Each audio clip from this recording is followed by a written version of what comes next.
Olá, vamos para mais uma aula nossa de redação. Hoje nós teremos a introdução ao livro Senhora, que será o livro que vocês irão ler, certo? Para que mais tarde a gente possa fazer uma ficha de leitura que valerá a nota, ok? Vamos iniciar.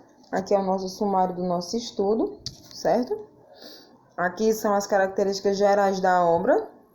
O autor José de Alencar, narração em terceira pessoa e onisciente, o narrador, publicada em 1875, em folhetim. A divisão, além da divisão em capítulos, há também a divisão em 4 partes: preço, quitação, posse e resgate. Vamos para a questão do enredo, certo? Da história. Os títulos das 4 partes em que se divide o romance: o preço, quitação, posse e resgate, anuncia a problemática da contradição entre o dinheiro e o amor desenvolvida no enredo, na medida em que se constituem palavras relacionadas às fases de uma transição comercial. Aqui a gente vai para a questão da análise de todos os personagens. Aqui são todos os personagens, eu não vou citar, porque na análise vem falando de todos, eu vou falando o nome e vou falando a questão da análise dele, né? As características de cada um.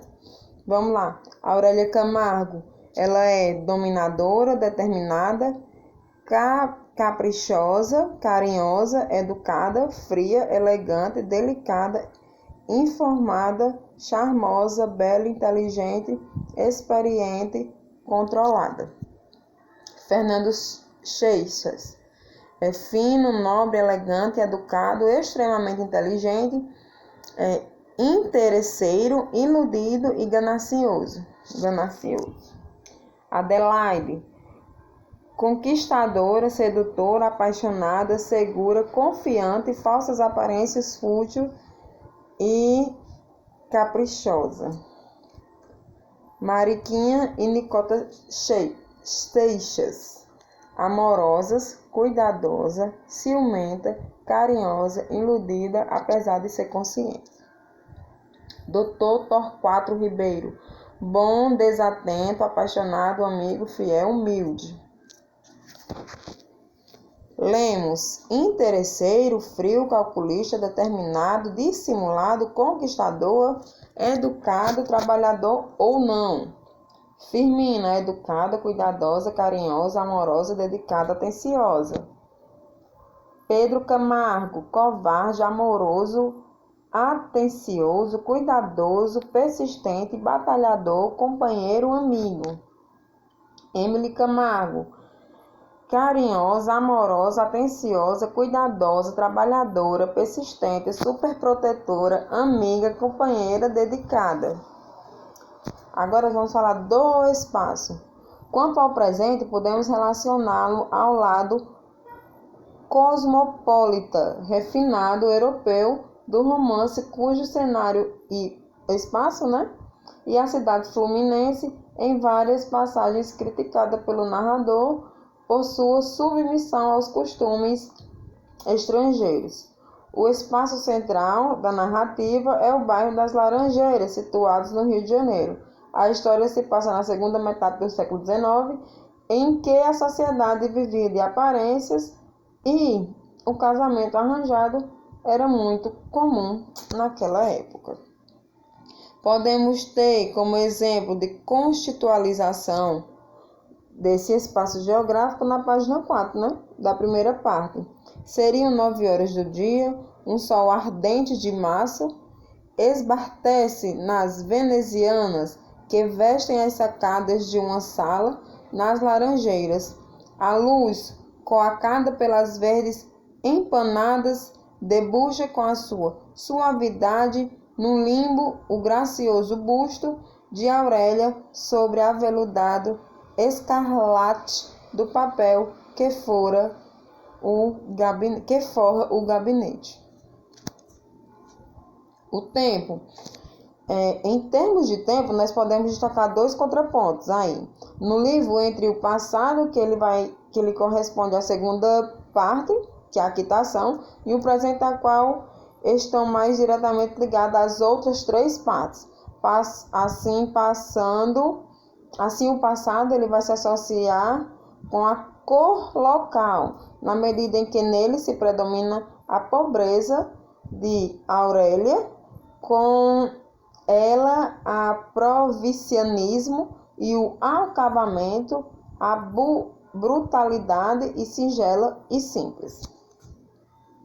O discurso na obra ele é usado com discurso indireto livre. Uma prova de que este é o discurso utilizado é que não há marcas que indiquem a separação da fala do narrador da fala dos personagens, como verbos ou elocução. Os sinais de pontuação e as conjunções que aparecem no discurso direto e indireto e também não existem, né? Assim, por vezes, é difícil delimitar o início e o fim do discurso da personagem, uma vez que o mesmo está inserido dentro do discurso do narrador, confundindo-se com este, né? Então, a gente pode confundir a questão do narrador com a questão do personagem.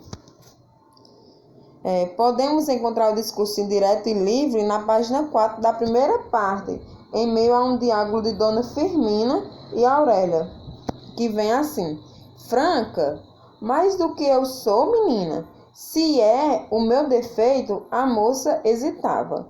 Experimente, senhora. Quem acha que a senhora mais bonita, a Amaralzinha ou eu?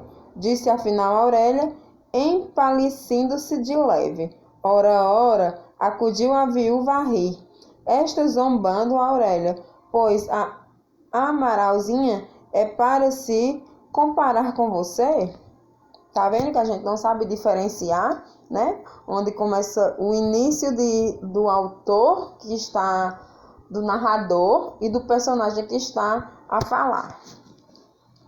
O narrador, José de Alencar escreveu o livro em terceira pessoa, com o narrador se permitindo a onisciência, né? Assim, quem está narrando os fatos de fora e ao mesmo tempo de dentro, quando ele penetra na interioridade de diferentes personagens, quando ele entra na mente sabendo que cada personagem está a planejar. Então aí é o narrador onisciente, sendo que está em terceira pessoa. Temos como exemplo esse trecho aqui na página 27, ó. Opôs-se formalmente a Aurélia e declarou que era sua intenção viver em casa própria na companhia de Dona Firmina Mascarenhas. Mas atenda minha menina, que ainda é menor. Tenho 18 anos. Só aos 21 é que poderá viver sobre si e governar-se. É a sua opinião? Vou pedir ao juiz que ele há de atender-me.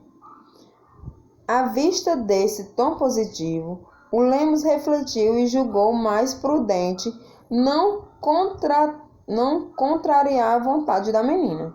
Aquela ideia do pedido ao juiz era para remoção da tutela, não lhe agrada. Pensava ele que às mulheres ricas e bonitas não faltam protetores de influência. A questão aqui da palavra ideia ainda está acentuada, porque quando esse slide eu já tinha ele, certo? Mas aí a gente vai se antepor só as questões do que a gente realmente está estudando, ok? A contextualização histórica. Algumas vezes, José de Alencar, ele utilizava os fatos que ocorreram na época para representar as datas. Escolhemos 2 exemplos desses fatos históricos, dentre os quais destaca-se a candidatura de nosso escritor, como é visto nesse trecho da página 152. Por esta época, predispuseram-se as coisas para a candidatura que o nosso escritor sonhava desde muito tempo, coincidindo elas com a partida da tal nortista. Lembrou-se Fernando de fazer uma excursão aeropolítica por Pernambuco e extensas do estado. Fatos históricos.